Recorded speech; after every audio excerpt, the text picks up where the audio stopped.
தேவையான உணவை எடுத்துக்கிட்டு வருதுக.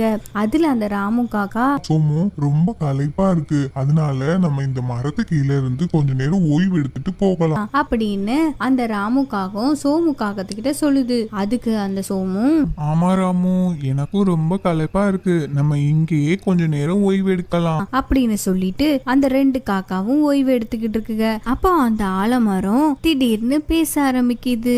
பறவைகளே, எனக்கு ஒரு உதவி பண்றீங்களா? நான் ரொம்ப நாளா தண்ணியே இல்லாம ரொம்ப கஷ்டப்பட்டுக்கிட்டு இருக்கேன். இதனால என்னோட மரத்துல கொஞ்சம் கூட இலையே இல்லாம போயிருச்சு. நீங்க ரெண்டு பேரும் எனக்கு ஒரு உதவி பண்றீங்களா? பக்கத்துல இருக்க குளத்துக்கு போய் கொஞ்சம் தண்ணி எடுத்துட்டு வந்து என் மரத்துல ஊத்துறீங்களா அப்படின்னு அந்த மரம் கேக்குது. அப்போ அந்த ராமுக்காகவும், ஏய் மரமே, எங்களுக்கு என்ன வேற வேலையே இல்லையா?